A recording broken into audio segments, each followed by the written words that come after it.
Saya dari tim Trinity akan menjelaskan bagian saya, yaitu akan menjelaskan mengenai bahasa pemrograman C. Bahasa pemrograman C sendiri adalah sebuah bahasa pemrograman komputer yang bisa digunakan untuk membuat berbagai aplikasi atau biasa kita menyebutnya General Purpose Programming Language, mulai dari sistem operasi seperti Windows atau Linux, antivirus, software pengolahan gambar atau image processing, hingga compiler untuk bahasa pemrograman sendiri, di mana C banyak digunakan untuk membuat bahasa pemrograman lain, yang salah satunya adalah PHP. Meskipun termasuk General Purpose Programming Language, yakni bahasa programan yang bisa membuat berbagai aplikasi, bahasa pemrograman C paling cocok merancang aplikasi berhubungan langsung dengan sistem operasi dan hardware. Ini tidak terlepas dari tujuan awal bahasa C dikembangkan, yaitu pada tahun 1972 diciptakan oleh Dennis McCarthy. Yang kita ketahui bahwa saat ini seperti Android, iOS, dan lain-lainnya itu dikembangkan menggunakan bahasa pemrograman C. Sekian, terima kasih. Jadi bahasa C itu merupakan pemrograman prosedural yang memungkinkan kita untuk membuat prosedur dalam menyelesaikan suatu masalah. Dikatakan juga bahwa program C itu sangat cocok untuk merancang aplikasi yang berkaitan dengan sistem operasi atau hardware. Mengapa begitu? Karena bahasa C ini sangat cepat dan efisien. Sangat cepat ini berarti sangat cepat dieksekusi, dan efisien itu berarti file source code dalam bahasa C itu sangat kecil, jadi sangat bagus untuk efisiensi. Compiler adalah suatu program komputer yang berfungsi untuk menerjemahkan suatu kode komputer yang ditulis oleh programmer menggunakan suatu bahasa pemrograman tertentu, diterjemahkan menjadi bahasa yang lebih mudah seperti bahasa assembly atau bahasa mesin, yang kemudian akan diolah komputer dan hasilnya adalah suatu program. Dalam program yang kami buat, kami menggunakan dua compiler, yaitu CodeBlocks dan juga DXC++. Alasan menggunakan kedua compiler tersebut adalah karena compiler tersebut merupakan compiler yang paling banyak digunakan dalam bahasa C dan juga mudah digunakan dalam bahasa pemrograman C. Terima kasih. Oke, di sini saya akan melanjutkan pembahasan mengenai pemrograman bahasa C di bagian penggunaan bahasa C. Yang pertama ada game programming. Kenapa sih game programming itu menggunakan bahasa C? Yang pertama, seperti yang kita ketahui, kalau bahasa C itu kan bahasa pemrograman yang paling dasar di level bahasa pemrograman tinggi. Sehingga ketika si device ini menjalankan programnya, jadi akan lebih ringan gitu dibanding bahasa lainnya. Kemudian desktop programming. Nah, di sini tuh kok pakai bahasa C? Karena di sini tuh pemrograman itu masih mudah ya.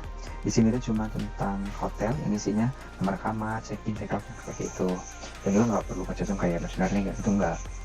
Selanjutnya microcontroller programming. Oke.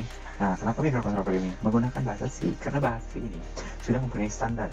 Dimana kalau kita menggunakan bahasa assembler misalnya Atmega 64 dan AT8051 ini akan berbeda bahasanya, walaupun sama-sama bahasa assembler, tetapi jika kita menggunakan bahasa C, maka ya secara pemrograman kita tetap sama dan sintaks kita tetap sama gitu. Bagaimana dengan manfaat belajar pemrograman pada prodi TE, TI maupun TB? Sebetulnya manfaat bagi TE, TI maupun TB itu sama saja. Yang membedakan hanya penerapan dari program yang kita buat nantinya. 1. Melatih kita untuk logis. Maksudnya, dalam menyusun kode suatu program, kita dituntut untuk menggunakan logika kita supaya kode yang kita buat itu dapat dijalankan dengan baik. 2. Melatih ketelitian. Selama melakukan pemrograman, kita pasti akan menemui ini. Kita dituntut untuk selalu teliti dalam menyusun kode-kode tersebut. Salah sedikit saja, program yang kita buat tidak akan berjalan dengan baik. 3. Melatih kita untuk memecahkan permasalahan. Tujuan utama dari pemrograman adalah memecahkan suatu permasalahan tertentu. Kita dituntut untuk memberikan solusi melalui sebuah program yang kita buat. Seperti yang saya sebut sebelumnya, manfaat dari belajar pemrograman baik pada program studi TE, TI maupun TB itu sama saja. Yang membedakan hanya penerapan dari program yang kita buat. Misalnya TE yang menerapkannya untuk IoT, TI untuk membuat website, ataupun TB untuk membantu mengefisiensikan alat kesehatan. Saya Sakif Akil dari kelompok Trinity. Di sini saya akan menjelaskan tentang penulisan dan fungsi yang sering digunakan pada bahasa C. Yang pertama ada fungsi printf, digunakan untuk menampilkan informasi atau data ke layar. Dituliskan dengan printf, kurung buka, ketik 2, teks untuk ditampilkan, ketik 2, koma, setelah itu opsional, mau yang ditampilkan variabel atau nilai, kurung tutup, titik koma. Yang kedua ada fungsi scanf, digunakan untuk membaca kode tombol yang diinputkan. Dituliskan dengan scanf, kurung buka, ketik 2, setelah itu format, ketik 2, koma, setelah itu dan ini simbol untuk mengambil alamat memori dari variabel, setelah itu variabel untuk menyimpan input, kurung tutup, titik koma. Sekian, terima kasih.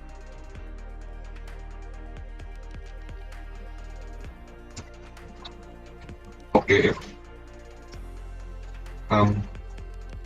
Ini guys, audisi nilai apa nih? Kan ini udah ada ya programnya ya? Masnya bisa ngomong masukin apa dulu nih? 80 boleh. 80 ya? Oke. Udah. Kayaknya nggak lebih. Oke gitu sih. Wah, Kok bisa gitu ya? Ada sekali. Bentar, lawan. Punya nih. Iya kan? Oke, ini saya nilainya. Coba dari apa sih?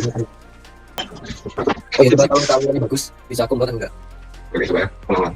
Ulang. Misal, kalau nilai 80 gitu ya. 90. Oke. Coba lagi. 100. 100, oke. Ya, kali ya. 99. Oke, udah. Yuk, lanjut. Yang tugas. Tugasnya bagus 100. 100, oke. Ulang lagi. Kenapa? Belum return. Nih. Iya, enggak dibikin print F lagi aja. Oh iya, ya. Oke nih. Yuk. Coba nih, sekarang. Start aja. Udah. Kita buat 9, 90. 95.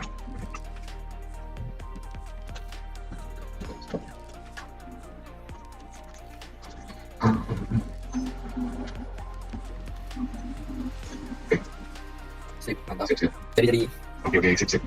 Mantap. baik, jadi ini merupakan source code dari program penghitung IP 1 mata kuliah. Pada baris pertama, ini merupakan perintah untuk menyertakan library std.h.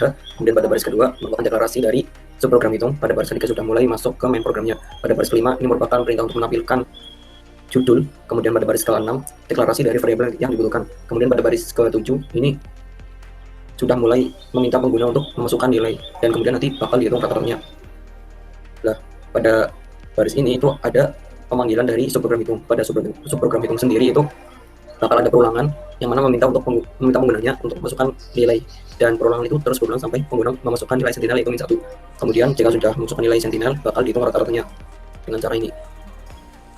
Nah, kemudian jika sudah memasukkan nilai sentinel bakal beralih ke tahap selanjutnya yaitu menghitung rata-rata tugas, sama seperti menghitung rata-rata kuis. Dan juga kemudian jika menginputkan min 1 lagi, nanti bakal menuju ke tahap selanjutnya lagi yaitu menghitung rata-rata dari ujian.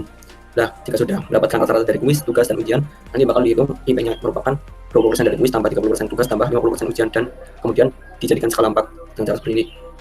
Nah, jika sudah bakal ditampilkan rata-rata dari kuis, tugas, dan ujian, dan IP-nya, dan kemudian bakal ada seleksi penggolongan dari IP yang sudah didapat, yaitu lulus dengan predikat cum laude, yaitu lebih dari sama dengan 3,5, atau lulus saja yaitu lebih dari sama dengan 2, tapi tidak lebih dari sama dengan 3,5, atau tidak lulus yaitu kurang dari 2. Baik, jadi kita coba untuk menjalankan programnya. Ini merupakan tampilan awal dari program penghitung IP 1 mata kuliah. Di sini disuruh menginputkan nilai kuis. Jika sudah diinputkan nilai min 1 itu nilai sentinelnya, maka nanti bakal menuju ke tahap selanjutnya. Sama juga dengan tahap berikutnya. Jika sudah, nanti bakal mendapatkan rata-rata dari kuis, tugas, dan ujian, dan juga IP-nya. Karena IP-nya ini lebih dari sama dengan 2 dan tidak lebih dari sama dengan 3,5, maka indeks dari IP yang didapat itu hanya lulus saja, tidak lulus cum laude. Terima kasih.